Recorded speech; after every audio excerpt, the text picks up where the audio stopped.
40 times, 40 break-ins in just 3 months. My son-in-law, Derek, would walk into my house as if it were his own. He took what he wanted, used my things, and brought his friends over. I knew it. I always knew. But he made one fatal mistake. He thought a 61-year-old woman couldn't do anything about it. That was his worst error. My name is Eloise Vance. I am 61 years old, and I have lived alone since my husband passed away 4 years ago. He left me this house, a place full of memories where we raised our daughter, Keisha. It is a modest but comfortable home in a quiet, decent neighborhood.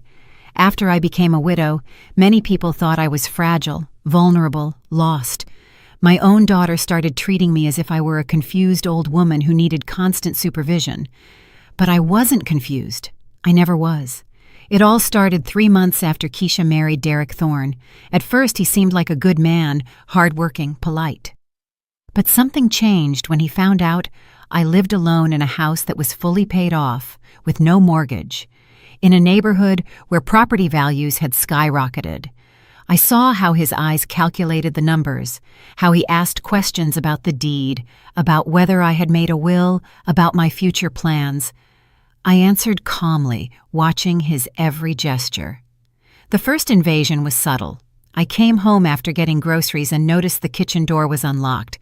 Not forced, simply unlocked. I thought I might have forgotten to lock it, but then I saw that a bottle of bourbon my husband had saved was missing. It was an expensive bottle I never drank, but kept for sentimental reasons. I checked the whole house. Nothing else seemed out of place. I told myself maybe I had moved it and forgotten where. Maybe I was losing my memory, as Keisha had been insinuating lately. The second time was a week later. I left early for a routine doctor's appointment. When I returned, I found the sofa moved just a few inches. But I clean that living room every day. I know every inch of my home. The sofa was at a different angle, and there was a glass in the sink I hadn't used, a glass with soda residue. I don't drink soda. That unsettled me. I checked the windows, the doors. Everything was locked. No sign of a forced entry. I called Keisha that night. I told her about the strange occurrences. She sighed with that tone of forced patience she had recently developed. She told me I was probably forgetting things, that it was normal at my age, that I shouldn't worry so much about insignificant details. Derek was with her. I heard him laughing in the background, a low, almost imperceptible laugh, but I heard it. That laugh told me everything I needed to know. The third invasion happened 5 days later. This time, money was missing. I keep emergency cash in an old coffee tin in the pantry, an old habit. It was never much money, maybe $200 for emergencies. When I checked, $100 were missing. Exactly 100. I knew because I'd counted the money 2 days prior to pay the gardener. I had $220. Now there was $120. Someone had taken exactly $100 bill. This time, I didn't call Keisha. I sat in the kitchen, thinking. Someone had a key to my house. Someone knew when I went out. Someone felt comfortable enough to walk in, take things, and leave without a trace. The options were limited. I had changed the locks after my husband's death. Only 3 people had copies of the new keys, me, Keisha, and the neighbor next door who watered my plants when I traveled. The neighbor was a 70-year-old man who could barely walk without a cane. It wasn't him. That left Keisha, or someone who had access to her keys, Derek, my son-in-law, the man who had shown so much interest in my house, in my finances, in my mental state, the man who laughed when I expressed concern. I began to observe more closely. Every time I left the house, I left small signs. A strand of hair on the front door handle, a coin placed a certain way on the windowsill, dust deliberately left on the dining table, invisible traps to confirm my suspicions. And they worked. Every time I returned, the signs had been altered. The hair was on the floor, the coin had been moved, the dust had finger marks. Someone was entering my house regularly. The frequency increased. From once a week, it went to 2, then 3. There was 1 week where they entered 5 times in 7 days. I kept a meticulous log in a notebook I kept in my bedroom, noting every date, every displaced object, every missing item. Small objects began to disappear: an antique watch that had belonged to my father, a small silver box, framed photographs, things with sentimental value more than monetary, though some had both. What hurt the most was when my husband's wedding band disappeared. I kept it in a small box on my dresser. It wasn't an expensive ring, but it was ours. It represented 40 years of marriage. When I saw it was gone, I felt something break inside me. It wasn't just the material theft. It was the violation of my space, of my memories, of my peace. I decided to confront Derek. I went to the house he shared with Keisha on a Sunday afternoon. I knocked on the door. Derek opened it with a polite, almost condescending smile. I told him I needed to talk to him. Keisha came out of the kitchen looking worried. I told them about the break-ins, the missing objects, the money. Derek listened to me with an expression of fake concern. Then he shook his head slowly and told me that perhaps I was confusing things, that sometimes older people misinterpret normal situations. I told him I wasn't confused, that I knew exactly what was happening, that someone with a key was coming into my house. Derek looked at Keisha. Keisha looked at me with that mix of pity and frustration. She told me maybe I should consider moving to a smaller place, an apartment with fewer responsibilities, where there were other people around. She said living alone was affecting me mentally. Derek nodded, supporting every word my daughter said. He said they were worried about me, that they wanted what was best for me, that maintaining that big house was too much for a woman my age. I felt the rage rising in my throat, but I held it back. I thanked them for their concern and left. On the drive home, something became absolutely clear. Derek wasn't going to stop. Keisha was completely manipulated, and I was alone in this, but I had something they didn't know about. I had 30 years of experience as an IRS auditor, 30 years of tracking fraud, documenting irregularities, building irrefutable cases against people who thought they were smarter than the system. If Derek wanted to play this game, I knew exactly how to win it. The next day, I bought my first security camera, not one of those big, obvious cameras that go on the ceiling. I bought a small one the size of a lighter, designed to look like a smoke detector. I installed it myself in the living room. No one would suspect a smoke detector. Then I bought another, and another. In 2 weeks, I had 6 cameras strategically distributed throughout the house. Living room, kitchen, hallway, my bedroom, the study, all connected to an app on my phone that recorded and stored everything in the cloud. I didn't have to wait long to get results. 3 days after installing the cameras, I went out to do my grocery shopping as I did every Thursday morning. I always went to the same supermarket, always at the same time. Derek knew this. I had established a predictable routine specifically for this. I wanted him to feel safe, confident. While I was pushing my cart through the aisles, my phone vibrated. The app alerted me to motion in the living room. I opened the live feed, and there he was, Derek in my living room. He entered alone, as if the house were his. He didn't rush, he didn't look around nervously. He walked straight to my late husband's study, where I kept some valuables. I watched him methodically open drawers, check documents, take things. He pocketed an antique fountain pen that had belonged to my husband's father. Then he went to the kitchen, opened the refrigerator, took out a beer, and drank it calmly, leaning against the counter. My beer, in my kitchen.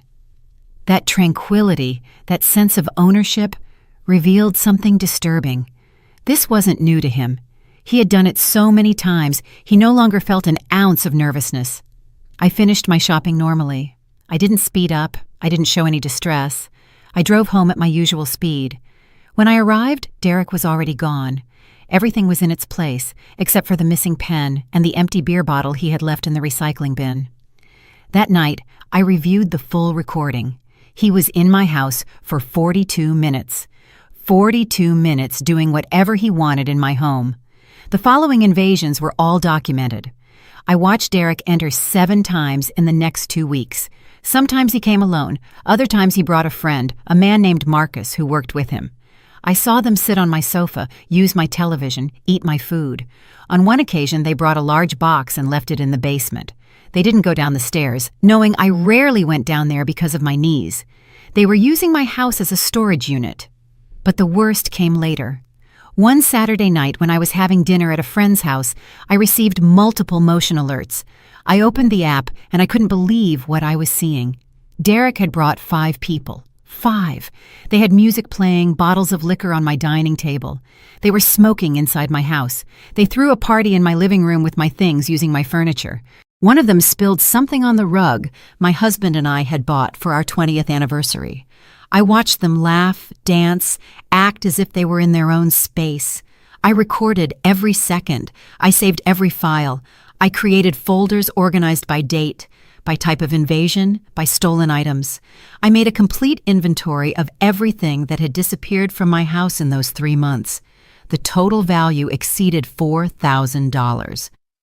It wasn't a fortune, but it wasn't insignificant. More importantly, I had irrefutable evidence of breaking and entering, burglary, and systematic invasion of private property. 2 weeks after installing the cameras, I decided to confront him again. But this time, I had a different plan. I wasn't going to accuse him directly. I was going to give him enough rope to hang himself. I called Keisha and told her I needed help reviewing some legal documents for the house, insurance papers I didn't understand well. She came with Derek. Of course she came with Derek.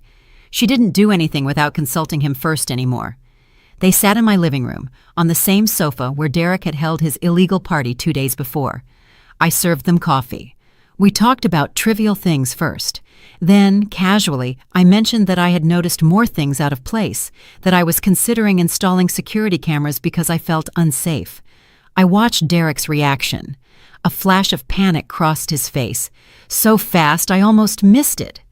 Then he regained his composure and said that sounded like an excellent idea, that he himself could help me install a good security system, that he knew a reliable technician. I thanked him with a smile. I told him I would think about it. Keisha seized the moment to suggest again that maybe I should consider selling the house, moving to something more manageable. She said she and Derek would be delighted to help me with the process, that they could even buy the house from me to keep it in the family. Derek nodded enthusiastically. He said they could pay me a fair price, that it would save me the complications of dealing with real estate agents and strangers. I asked them how much they considered fair. Derek thought for a moment and mentioned a figure. $110,000. My house was worth at least $350,000 in the current market. I knew because a neighbor had sold her property almost identical to mine for that amount 6 months ago. Derek was offering me less than a third of the real value, and he was doing it with a sincere smile, as if he were doing me a favor. I told him I would think about it, that it was a major decision, that I needed time. Derek relaxed visibly. He thought he had convinced me that I was seriously considering his ridiculous offer. Keisha hugged me when they left. She told me she was proud of me for being so reasonable, for thinking about my future sensibly. I returned the hug and said nothing. That night, alone in my house, I reviewed all the recordings again. 40 documented invasions, 40 times my son-in-law had violated my space, my privacy, my home. 40 times he had taken what he wanted, used what he needed, treated my property as if it were his, and now he wanted to buy it for pennies on the dollar. The pattern was clear. He was systematically wearing me down, making me feel unsafe in my own house, manipulating my daughter to pressure me, all with the ultimate goal of taking my property for almost nothing. But Derek had committed a fundamental error. He had assumed I was weak. He had assumed age had made me an easy target. He had forgotten something crucial. For 30 years, I chased down people who tried to cheat the system. Business owners hiding millions, accountants cooking the books, scammers who thought they were untouchable. I found them all. I documented every irregularity. I built cases that closed off every exit. And never, not once, did I let someone get away when I had solid evidence against them. Derek was no different. He was just another scammer, perhaps smaller, more personal, but the principle was the same. And I already had more than enough evidence. Now I just needed the right moment, the final blow, the move that would make him fall with no possibility of getting back up. Because when I built a case, I left no loose ends. I left no room for excuses. I had learned that justice doesn't arrive on its own. You have to build it, Document it, execute it with precision. And that was exactly what I was going to do. Derek had invaded my house 40 times thinking he was smart, but I had documented every single one of those times.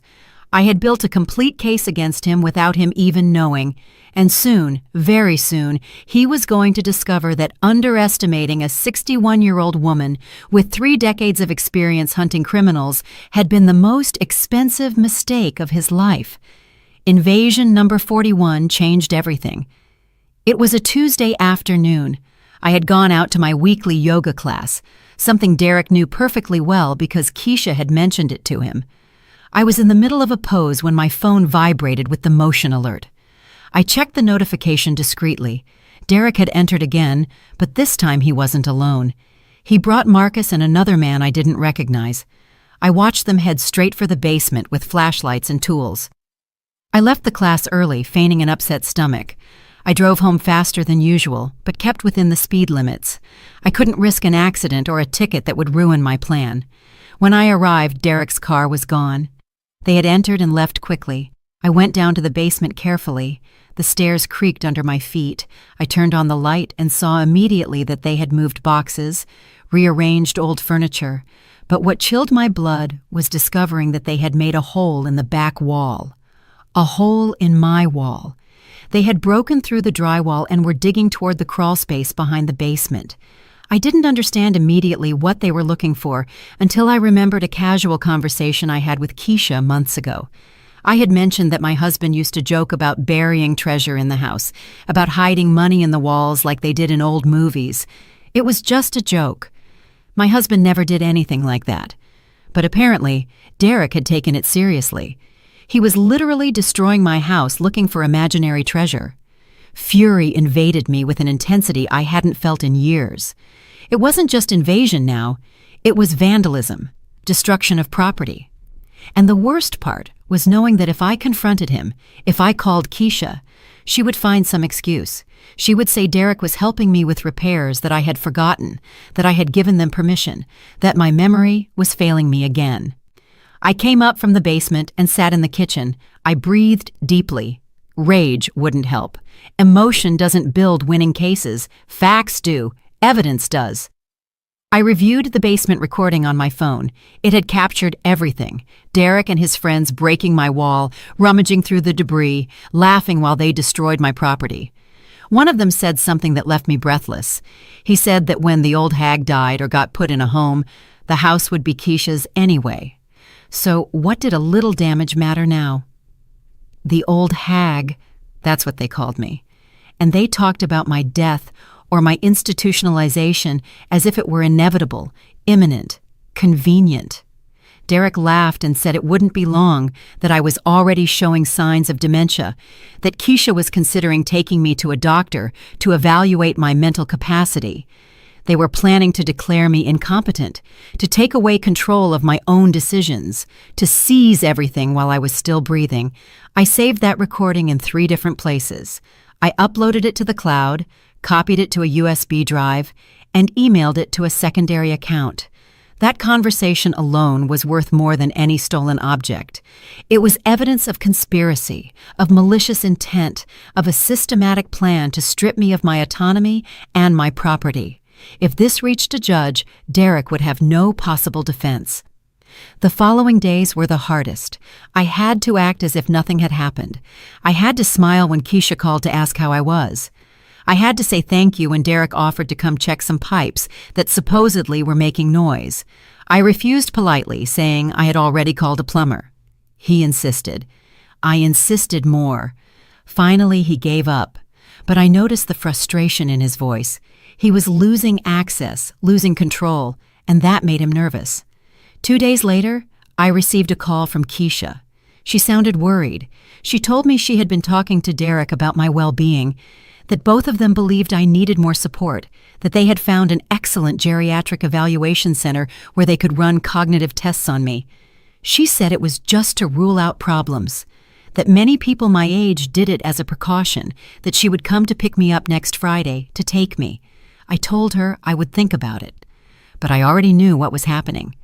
They were going to take me to some doctor who owed them a favor, someone willing to diagnose dementia or incapacity with little real evidence. With that diagnosis, they could file for legal guardianship. Keisha would become my guardian, and Derek, by extension, would control my life, my finances, my house. It was an almost perfect plan, almost. That night, I made a decision. I couldn't keep waiting. I couldn't give them more time to execute their plan. I needed to act now. I called a lawyer I had met during my years as an auditor, a man named Julian, who specialized in fraud cases and financial abuse against the elderly. I explained my situation to him, sent him some of the recordings. There was a long silence on the other end of the line when I finished speaking. Then Julian said something I will never forget.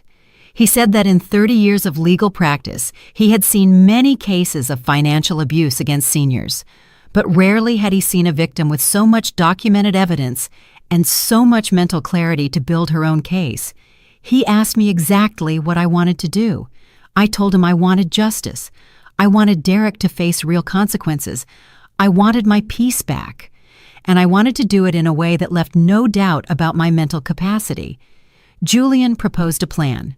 First, I needed to undergo a full cognitive evaluation with an independent neuropsychologist, someone with no connection to Keisha or Derek. That evaluation would officially establish that I was in full possession of my mental faculties. Second, we needed to present all the evidence to the police, but in a way that guaranteed they would take it seriously. Seniors who report family thefts are often ignored or treated with condescension. We needed a case so solid it would be impossible to dismiss. I accepted both suggestions. The next morning, I went for the cognitive evaluation. It was 4 hours of exhaustive tests: short-term memory, long-term memory, reasoning capacity, executive functions, attention, language. The neuropsychologist was a serious woman in her 50s named Dr. Althea Gibson. At the end of the tests, she looked at me with a curious expression and asked why I was there. I briefly told her my situation. Dr. Gibson shook her head in disgust. She told me my results were in the top percentile for my age group, that my cognitive function was excellent, that I showed no sign of mental deterioration.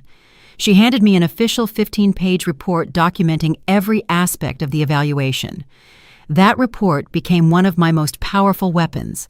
It was irrefutable proof that I wasn't confused, wasn't losing my memory, didn't need guardianship of any kind. Meanwhile, Derek continued his invasions. Number 42, 43. Each one meticulously documented. In invasion 44, he brought his friends again. This time, they didn't just use my living room, they entered my bedroom. I watched on the recordings as Derek opened my closet, went through my clothes, rummaged through my personal drawers. It was such an intimate violation that I had to pause the video. I felt nauseous, but I couldn't stop now. I needed to see everything, know everything, document everything. In my jewelry box, he found a necklace that had belonged to my mother.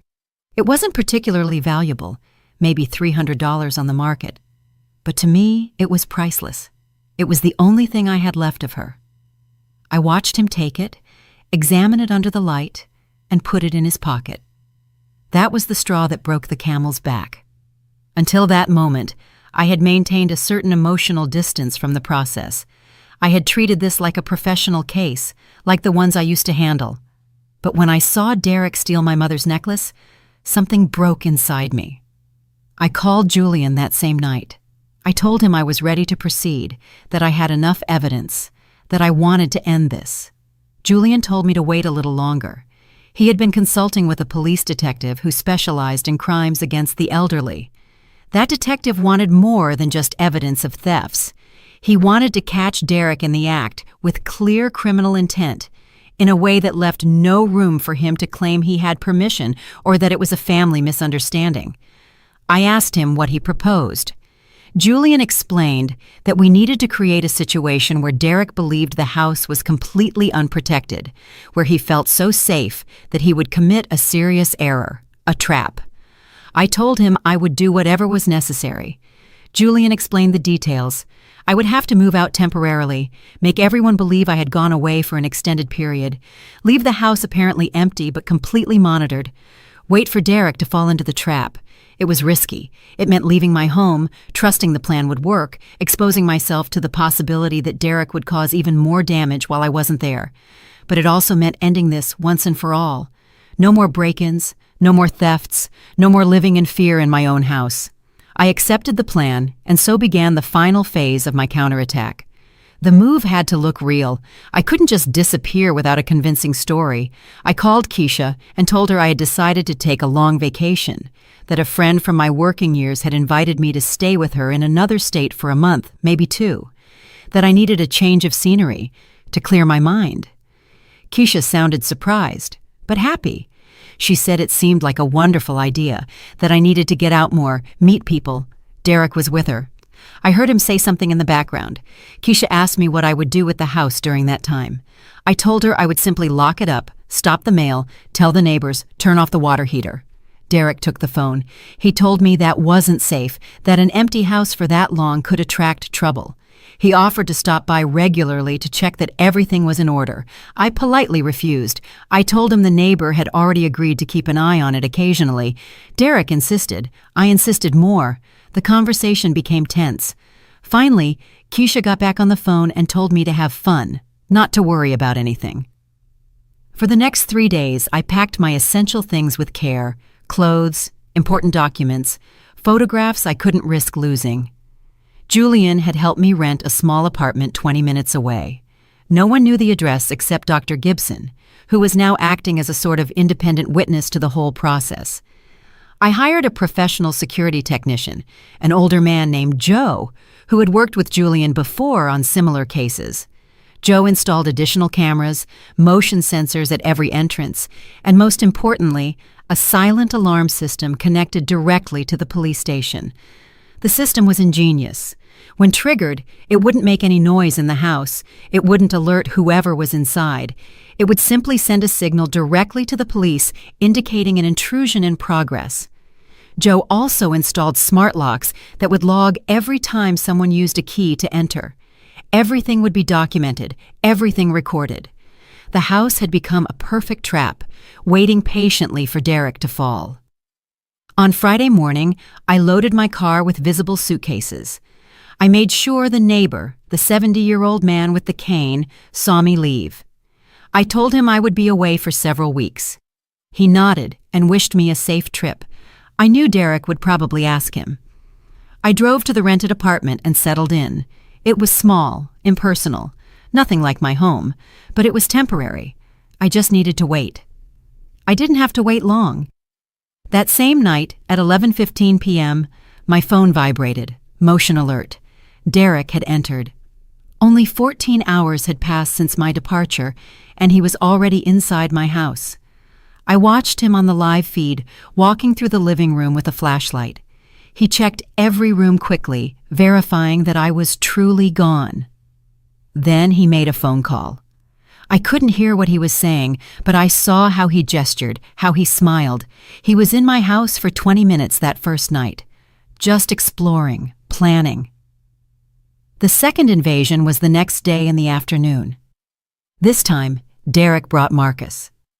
I saw them enter with empty bags and leave with full ones: the small TV from the kitchen, the sound system from the study, tools from the garage, things they could sell easily without raising suspicion.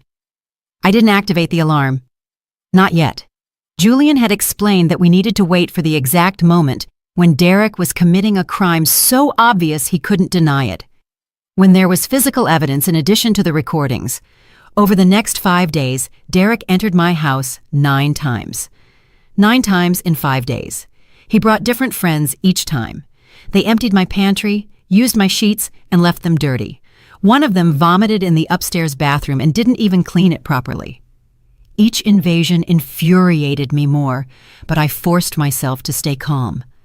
I documented everything, created detailed lists of every item taken, every damage caused.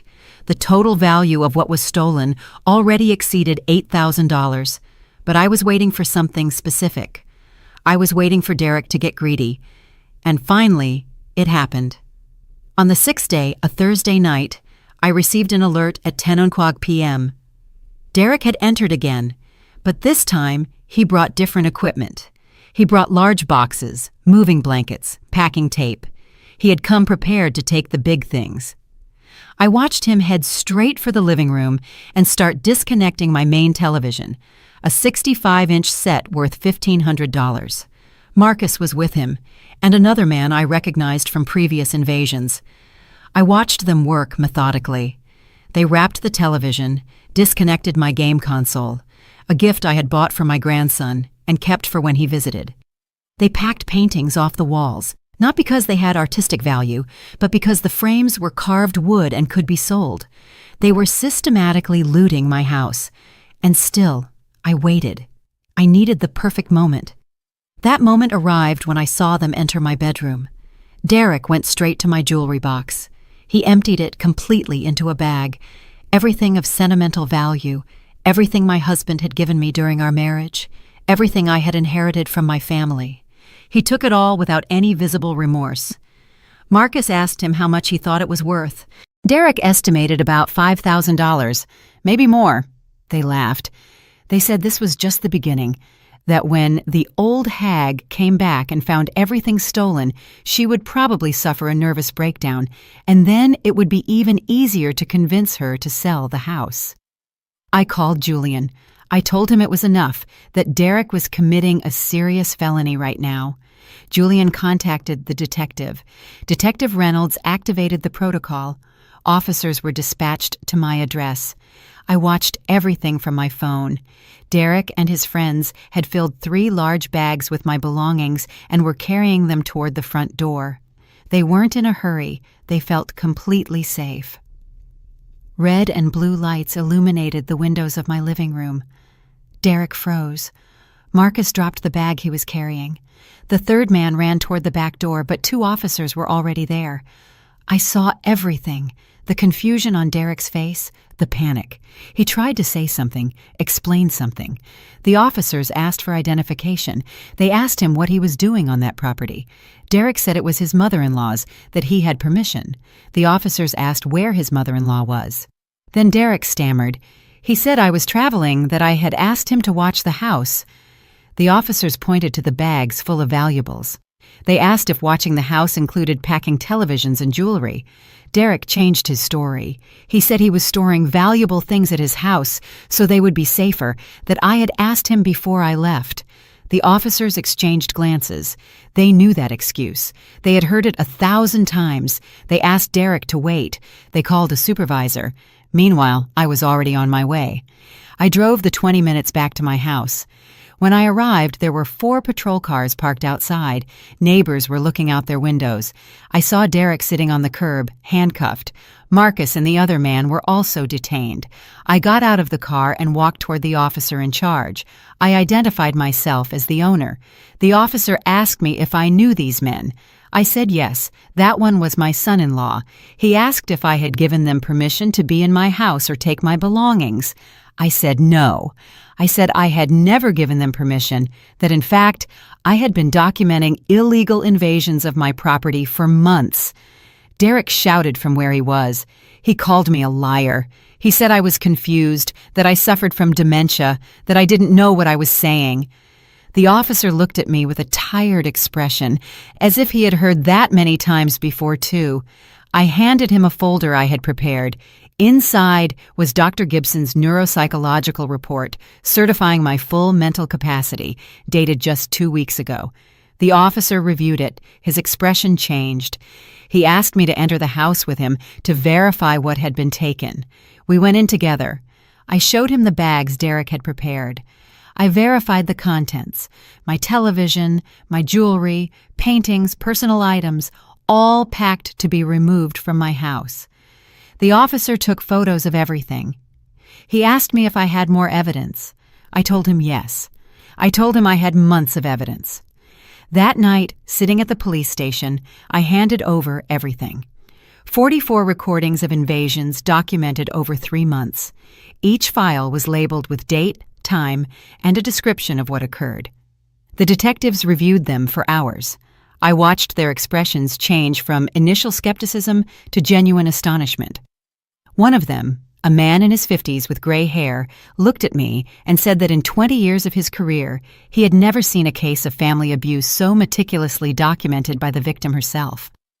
I showed them the recording where Derek and Marcus discussed my supposed dementia while destroying the basement wall. I showed them the illegal party with 5 people in my living room. I showed them every small theft, every invasion, every moment of contempt captured on video. The lead detective, Detective Reynolds, took extensive notes. He asked me why I had waited so long to report it. I explained that I needed irrefutable evidence because I knew Derek would try to discredit me by alleging mental confusion. Reynolds nodded with understanding. He said that unfortunately I was right, that many older victims are ignored precisely because of those accusations. But I had built a case that left no doubt. I had a certified psychological evaluation, video recordings with audio, smart lock entry logs, a complete inventory of stolen items with approximate values, and now 3 men caught red-handed inside my house with bags full of my belongings. Derek was formally arrested that night. Marcus and the 3rd man, too. The charges included burglary, aggravated theft, criminal damage to property, and conspiracy. Since Derek had used keys obtained fraudulently to enter repeatedly, the prosecutor added additional charges. Bail was set at $50,000. Derek didn't have that amount. He would spend the next few weeks in the county jail awaiting trial. Keisha appeared at the police station 2 hours later. Someone had notified her. She came in like a hurricane, screaming, demanding to know what was happening. She saw me sitting calmly in the waiting room and headed straight for me. She accused me of setting a trap for her husband, of having him arrested for taking care of me, of destroying her family out of pure pettiness. I listened to her without interrupting. When she finished her tirade, I asked her if she wanted to see the recordings. She fell silent. I told her I had 44 videos of her husband entering my house illegally, stealing, destroying property, bringing strangers, throwing parties. I told her I had recordings of him planning to declare me incompetent to seize my house. Keisha shook her head.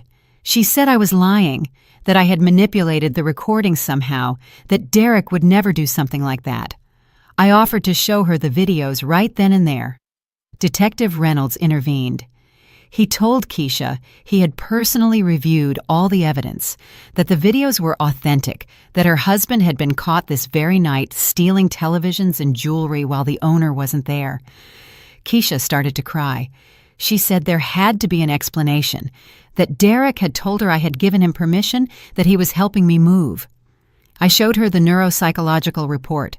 I told her my mind was perfectly clear, that I knew exactly what had happened and what I was doing. Keisha read it with trembling hands. I saw the exact moment she understood the truth. Her face went pale. She looked at me with a mixture of horror and shame. She tried to say something, but the words didn't come out. Finally, she asked how long this had been happening. I told her 3 months, 90 days, during which her husband had violated my home repeatedly, while she told me I was confused, while she pressured me to sell my house, while she suggested I needed a mental evaluation. I asked her if she remembered the offer Derek had made for my house, $110,000 for a property worth $350,000. Keisha nodded weakly. I asked her if that hadn't seemed strange to her. She murmured that Derek had told her it was a fair price, considering the state of the house, the necessary repairs. I told her my house was in perfect condition until her husband started destroying walls looking for imaginary treasure in the basement. That destroyed her completely. She collapsed into a chair weeping. She said she didn't know anything, that Derek had hidden everything from her. I wanted to believe her. Part of me wanted to think my daughter was innocent, that she had been manipulated. But another part remembered how she had dismissed me every time I expressed concerns, how she had pressured me to sell, how she had supported every suggestion of Derek's without question. I didn't say any of that. I just let her cry. When she calmed down a bit, I told her she needed to give me back the keys to my house. Keisha took them out of her purse with shaking hands and handed them to me. I told her I would change all the locks anyway, but I wanted to make sure Derek didn't have access to other copies. She nodded. She asked me what was going to happen now. I told her that depended on the judicial system, that I had filed formal charges and had no intention of dropping them. Keisha begged me. She said Derek made mistakes, but he was her husband, the father of her future child. That surprised me. I asked her if she was pregnant. She nodded. 3 months, just when the invasions began. I felt a mix of emotions. Joy for the baby, my first grandchild. Sadness because that child would be born with a father in prison. But also determination. That child needed to grow up knowing that actions have consequences, that no one is above the law. I told Keisha I was sorry, but I couldn't drop the charges. Derek had violated my home 44 times. He had stolen items with sentimental and irreplaceable value. He had planned to declare me incompetent to steal my house. He had endangered my safety and my peace of mind for months. Those actions couldn't go without consequences. Keisha started crying again. She got up and left the station without saying more. That night I returned to my house. It was exactly as Derek had left it, with bags full of my belongings on the floor, furniture moved, clutter everywhere. I spent hours cleaning, reorganizing, putting every single thing back in its place. It was therapeutic in a way. Every object I put back was an act of recovery, a small step toward feeling safe again in my own home. I found my mother's necklace among the jewelry Derek had packed. I held it in my hands for a long time. It was just an object, just metal and stones, but it represented memory, connection, love. That Derek had taken it so casually, with no respect for what it meant, confirmed to me that I had done the right thing. People like that didn't deserve second chances, not when they had had 44 chances to stop and chosen to continue every time. The trial was scheduled for 6 weeks later. During that time, Derek remained in jail. His defense attorney tried to negotiate a deal. He wanted me to accept financial restitution in exchange for dropping the criminal charges. I rejected the offer. Julian explained to the lawyer that this wasn't negotiable. Derek would face the full consequences of his actions. The lawyer then tried another tactic. He requested that the recordings be declared inadmissible, claiming they were obtained without consent. Judge Harper rejected that motion. The recordings were made inside my own property, where I had an absolute right to install security systems. There was no expectation of privacy for someone entering illegally. Derek's lawyer changed strategy again. He tried to argue that Derek genuinely believed he had permission because Keisha had given him the keys. Julian destroyed that argument by presenting the recordings where Derek specifically discussed that I didn't know about his visits. Keisha came to visit me a week before the trial. She looked gaunt, exhausted. The pregnancy was affecting her, and the stress of the situation made everything worse. She sat in my living room, the same sofa where Derek had thrown his illegal party, and asked for forgiveness. She said she had been blind, that she had believed in her husband without question, that she had failed me as a daughter. I told her I appreciated her apology, but that it didn't change what had happened. She asked if she could testify at the trial. I asked on which side. She said on mine. She wanted the judge to know that she hadn't knowingly participated in Derek's plan, that she had been manipulated too. But more importantly, she wanted to testify about the times Derek had lied to her, about the conversations where he suggested I was losing my mental faculties, about his insistence on buying my house at a reduced price. I accepted. Her testimony could be valuable. The day of the trial, the courtroom was full. Many of my former colleagues came to support me. The prosecutor presented the case methodically. He began with my testimony. I explained how I had noticed the first break-ins, how I documented everything, how I finally set the trap.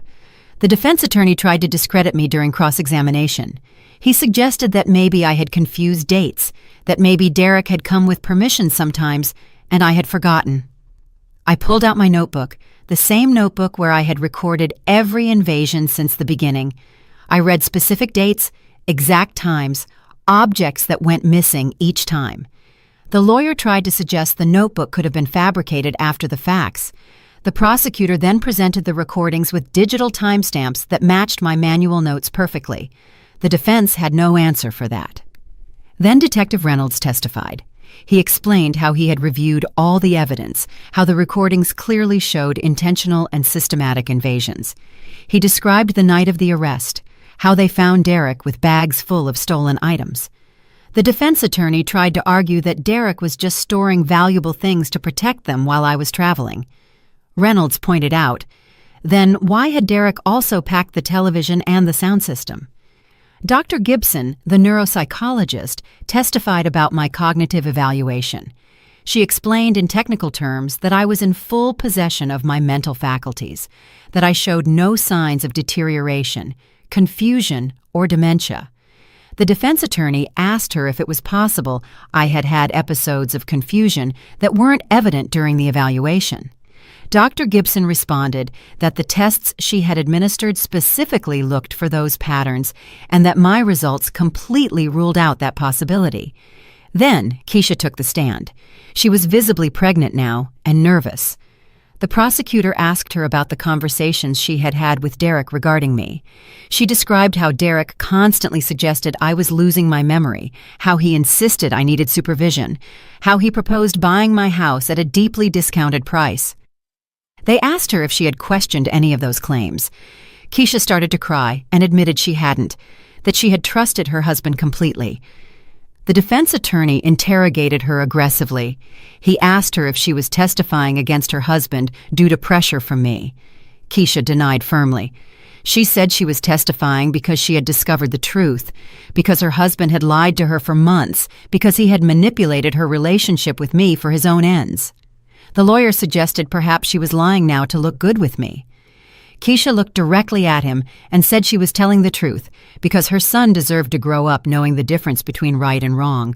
Marcus was also tried in the same process. He accepted a plea deal, pleading guilty in exchange for a reduced sentence. Part of that deal included testifying against Derek. Marcus described multiple invasions, confirmed they knew I wasn't present. He admitted they had sold some of the stolen items. His testimony eliminated any doubt about the intent of the acts. The most shocking moment came when the prosecutor played the basement recording. The entire courtroom heard Derek and his friends discuss putting me in a home, talk about my supposed dementia, talk about how the house would be Keisha's when I died or was declared incompetent. I saw several jurors react with visible disgust. One woman on the jury had tears in her eyes. The defense attorney objected repeatedly, but Judge Harper allowed the full recording to be played. Derek finally testified in his own defense.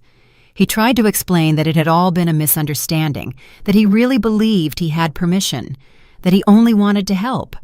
The prosecutor tore him apart in cross-examination. He asked why he had gone to my house 44 times in 3 months if he only wanted to help. He asked why he had brought friends to throw a party in my living room. He asked why he had packed my jewelry and my television the night he was arrested if he had permission to be there. Derek had no coherent answers. He stammered, changed his story, contradicted his own previous statements. He tried to blame Marcus, saying he had been influenced by him. The prosecutor showed him recordings where Derek clearly led the invasions, where he was the one opening the door, the one deciding what to take. Derek then tried to say he had financial problems and had made mistakes out of desperation. The prosecutor asked him if those financial problems justified robbing his elderly mother-in-law. The prosecutor's closing statement was devastating.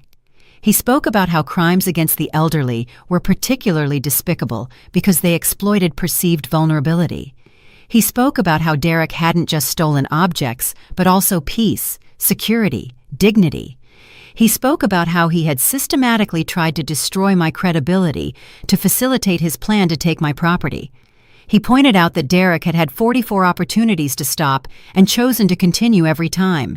The defense attorney tried to appeal to the jury's compassion. He spoke about the baby on the way, about how a conviction would destroy a young family.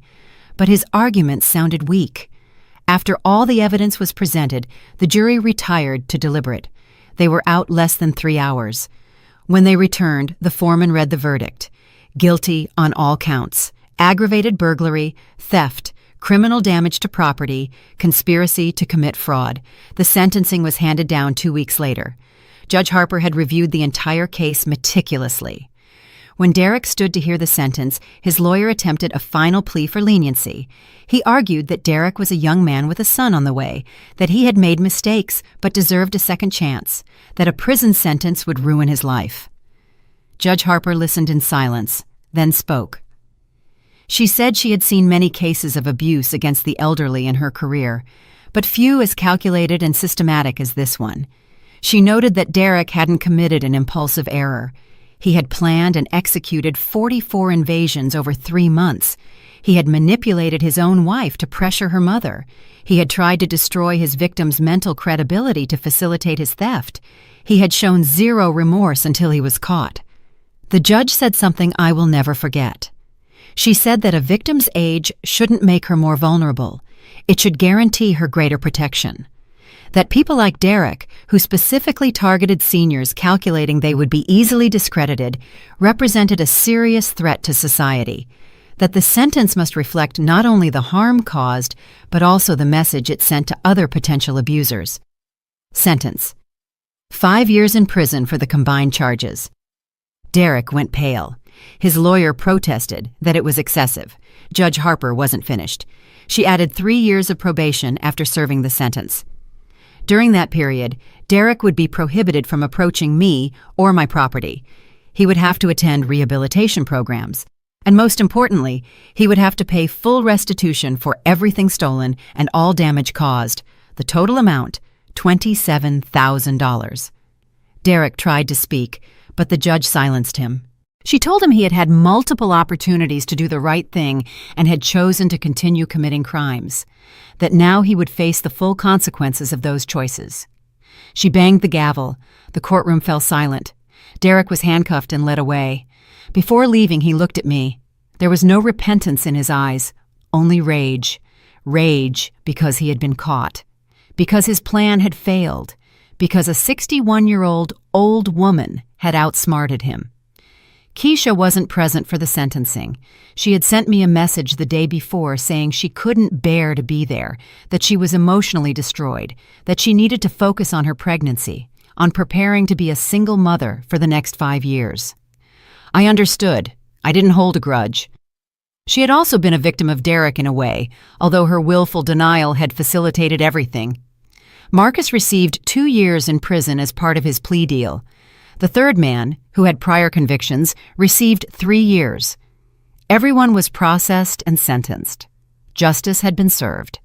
But the damage remained. My relationship with Keisha was fractured, perhaps irreparably. My house, although physically restored, still felt violated, and I had to learn to live again without constant fear. The first days after the trial were strange. I would come home and compulsively check the cameras. I verified the locks 3 times before sleeping.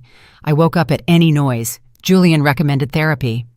I found a counselor specializing in home invasion trauma. The sessions helped me process what had happened, to understand that my response was normal, that it would take time to feel safe again. I changed all the locks in the house. I installed a visible professional security system, the type Derek had ironically suggested months ago. I hired a deep cleaning service that disinfected every corner where Derek and his friends had been. I replaced furniture I couldn't look at without remembering the invasions. Slowly, I turned my house back into a home instead of a crime scene. Keisha gave birth 4 months later, a boy she named Julian in honor of the lawyer who had helped me. She didn't invite me to the hospital, but she sent me a photograph. He was beautiful, small, with Keisha's eyes, my first grandchild. I felt a complex mix of joy and sadness. Joy for new life. Sadness because that child would grow up visiting his father in prison, knowing his history, carrying that weight. I sent a gift, baby clothes, a hand-knitted blanket, a savings account in the child's name, with $5,000 deposited. Keisha called me crying when she received it. She thanked me. She said she didn't deserve it. I told her the baby did deserve it, that his father's mistakes were not his responsibility, that I wanted to be part of his life if she allowed me. Keisha said she needed time, but that maybe eventually we could rebuild something. Derek wrote to me from prison 6 months after his sentencing. A long letter full of apologies that sounded hollow. He said he had reflected on his actions, that he understood the harm caused, that he hoped one day to be able to compensate me. He asked me to consider forgiving him, not for him but for his son, so the child could have his grandmother in his life. The letter tried to manipulate me again, using the baby as an emotional tool. I didn't reply. Julian advised me not to maintain any contact. Derek wrote 3 more letters over the next year, each with a different tone. The second was more aggressive, blaming me for destroying his family. The third was pleading again. The fourth was threatening, insinuating that when he got out there would be consequences. I handed that last letter to his parole officer. Derek received a formal warning and additional time added to his sentence for threats. Time passed. I sold some things from the house I no longer needed. I donated clothes of my husband's I had been keeping sentimentally. I redesigned the study, turning it into a reading space. I painted walls, changed the decor. I made the house feel new again, not contaminated by memories of invasion. Slowly, I regained my peace. I began to see my grandson regularly. Keisha and I established clear limits. We didn't talk about Derek. We focused on the baby, on rebuilding our mother-daughter relationship. It wasn't easy. There were deep wounds that would take years to heal completely. But we were trying. Little Julian called me Grandma. That meant everything. 2 years after the trial, Detective Reynolds contacted me. He said my case had inspired changes in how the department handled reports of abuse against the elderly.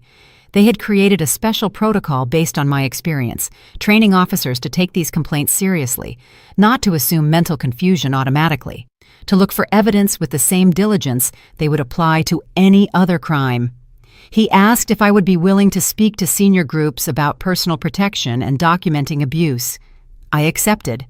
I began giving talks at community centers, retiree groups, seminars on seniors' rights. I shared my story. I taught others how to document, how to protect themselves, how to build cases if they faced similar situations. Many people approached me afterward with their own stories of family abuse, of children or grandchildren who stole, of financial manipulation, of systematic gaslighting. I helped them by connecting them with resources, with lawyers, with protective services. My life found a new purpose. What began as occasional talks turned into something bigger. Julian helped me establish a small nonprofit organization dedicated to helping elderly victims of family abuse. We secured funding to provide free neuropsychological evaluations to those who needed them, to connect victims with lawyers willing to work pro bono, to install basic security systems in the homes of vulnerable people. The irony didn't escape me. Derek had tried to steal my house, my dignity, my autonomy. Instead of destroying me, he had given me a mission. Each person we helped was a victory against all the Dereks of the world. Each abuser who faced consequences was a reaffirmation that age does not equal weakness, that underestimating older people is always a mistake. Dr. Gibson joined as a volunteer medical advisor. Detective Reynolds provided training on how to properly document evidence. Even Joe, the security technician who had installed my cameras, began offering his services at a reduced price for our cases. A network of professionals formed who had seen up close what I had faced and wanted to prevent it from happening to others. Keisha eventually got involved too.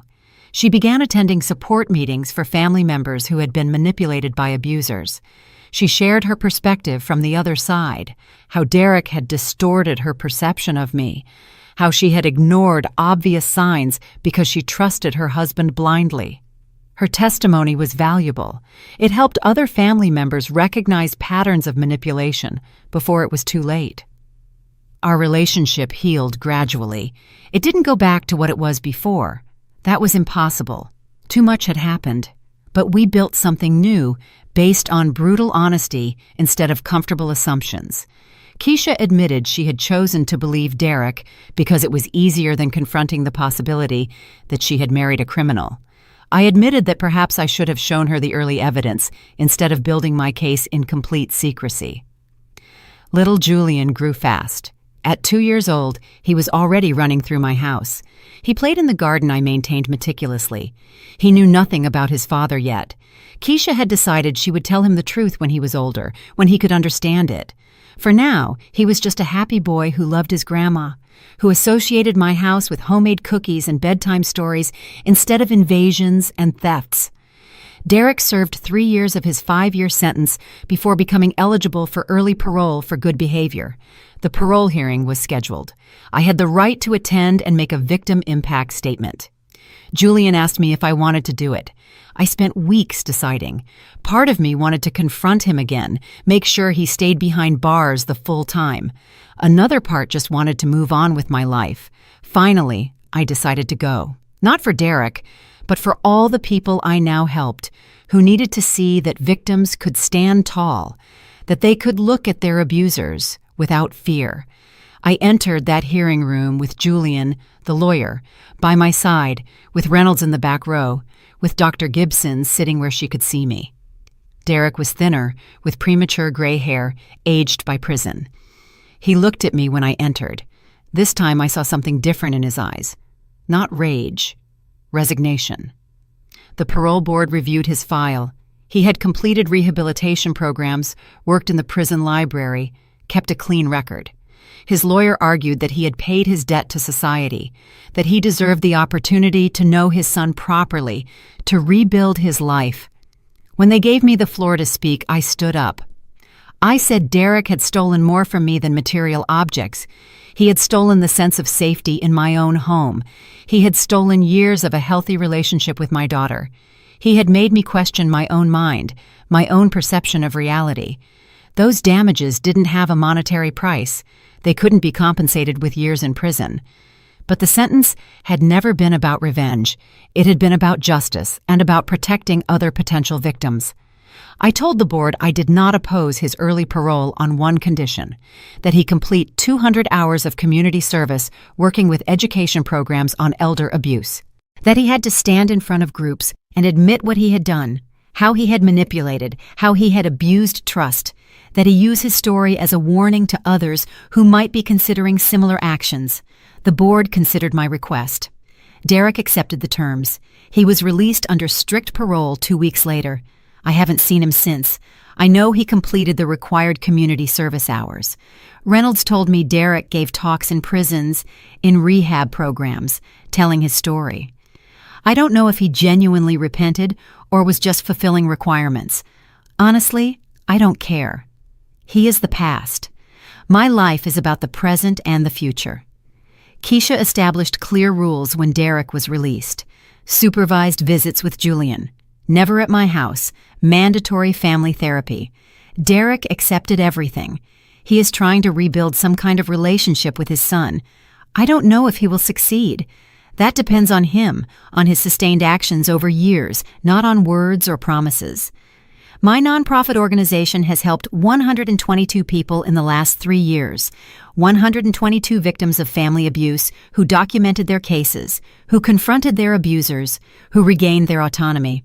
Not all cases ended with prison sentences. Some were resolved with restraining orders, with restitution, with families finally believing their elders instead of the manipulators.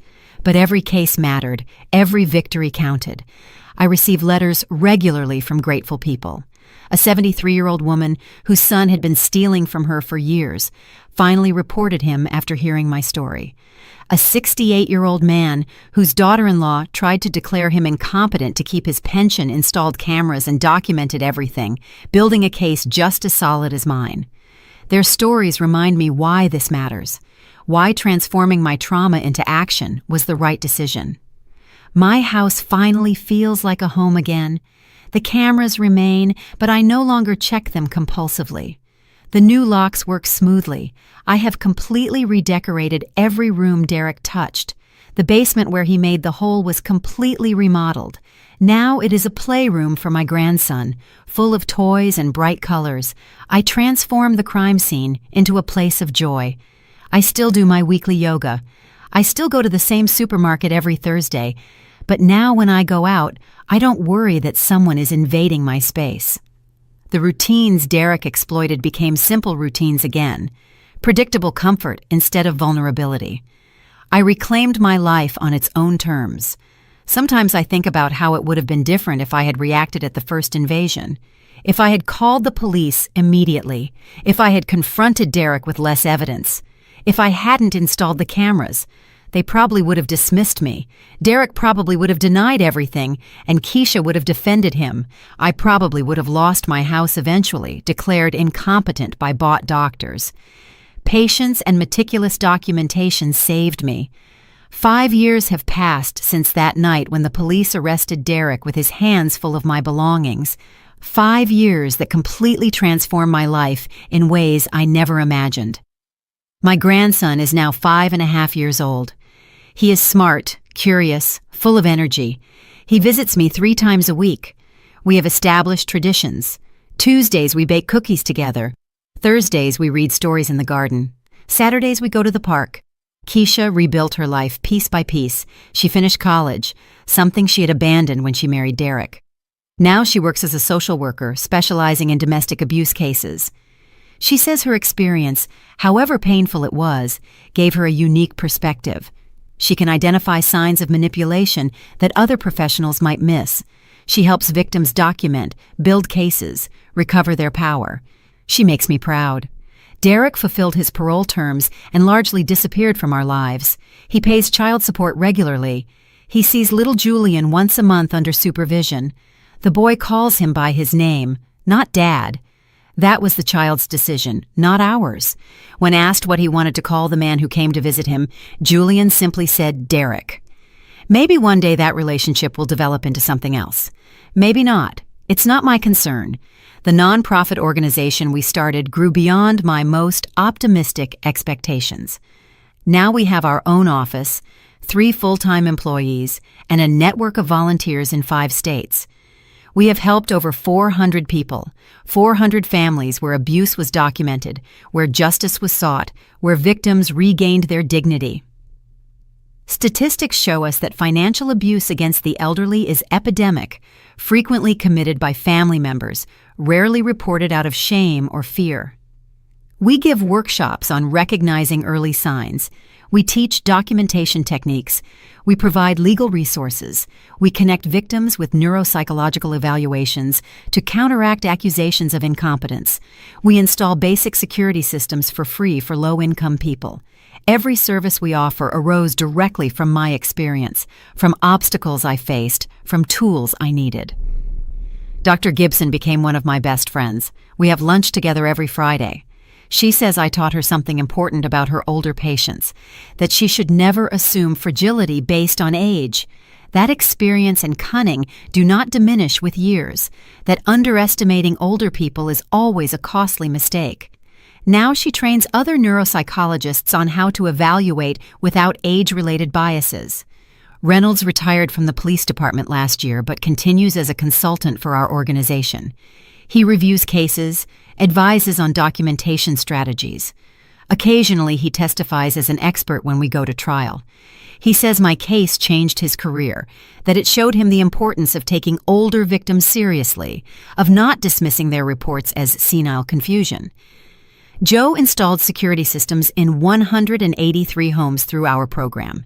He trained a team of younger technicians who donate their time.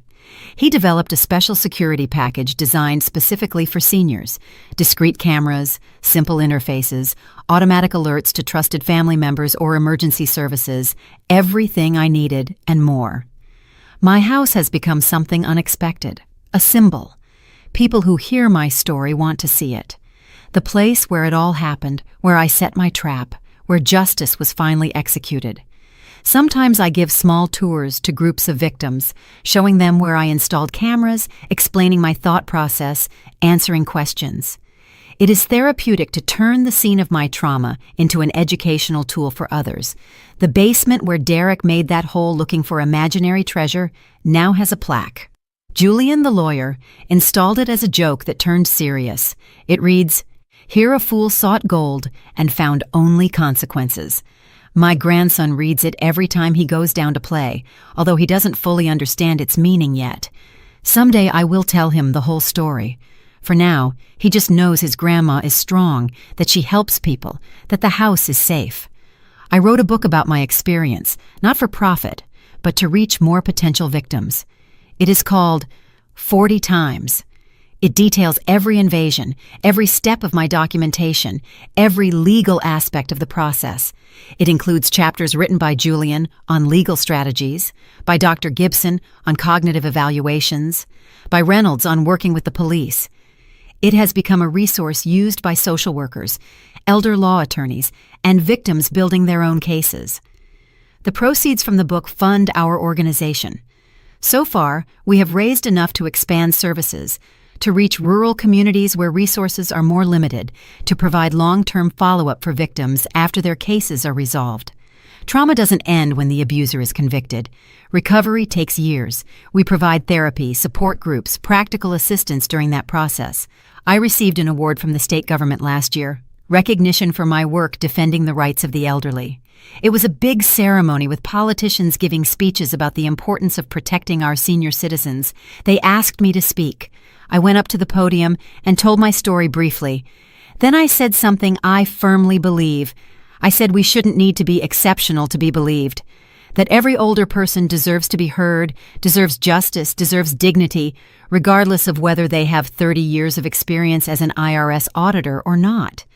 The applause was deafening. Afterward, many people approached me sharing their stories. A senator told me she would introduce stronger legislation against financial abuse of the elderly. A judge told me my case had informed her sentencing in similar cases. Ordinary people thanked me for giving them a voice, for demonstrating that age does not mean powerlessness. Derek never genuinely apologized. His words in letters and during parole always sounded calculated, designed to gain advantage. Keisha says he will probably never really understand what he did, that he lacks fundamental empathy. Maybe she's right. Maybe some people are simply like that. The important thing is that he faced consequences, that his story warns others, that he didn't get away with it. Sometimes I wonder what would have happened if I had truly been the confused old woman Derek thought I was. If I hadn't had my professional experience, my knowledge of how to build cases, my resources to hire legal help, I would probably be in a nursing home now, declared incompetent, while Derek lived in my house. That alternative reality motivates me to help others who don't have my advantages, to level the playing field for all victims. My health remains good. I am 66 years old now. My knees protest when climbing stairs. My eyesight requires stronger glasses, but my mind is as sharp as ever. Dr. Gibson does annual evaluations, not because it's necessary, but because we both find ironic humor in officially documenting my continued competence. My results improve every year. She says keeping mentally active with the organization's work probably helps. I think of my husband often. I wonder what he would have done in my situation. He probably would have confronted Derek immediately, with less subtlety and more emotion.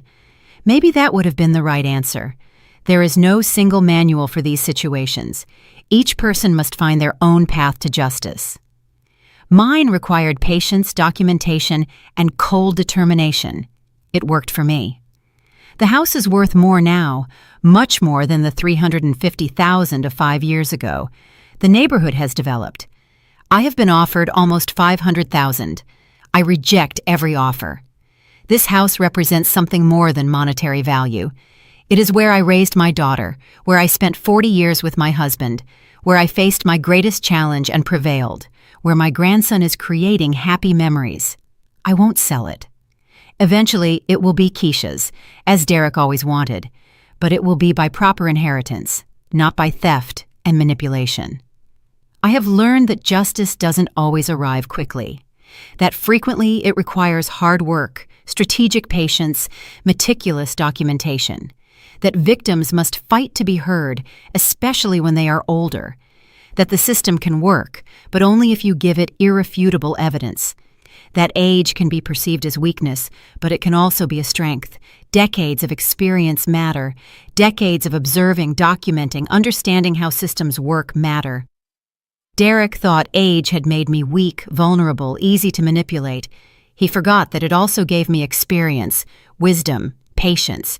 He forgot I had spent 30 years hunting people exactly like him, people who believed they were smarter than the system, people who underestimated their opponents, people who thought they could escape without consequences. I found them all. I documented every irregularity. I closed every exit. Derek was just another criminal, perhaps more personal, but the principles were identical. 40 invasions. 40 times he believed he was getting away with it. 40 times I documented meticulously. He wanted my house, my money, my life. He ended up paying with his own freedom. The irony is perfect, the justice is satisfying, and I finally live in peace. He thought age had made me weak. He forgot that it also gave me experience.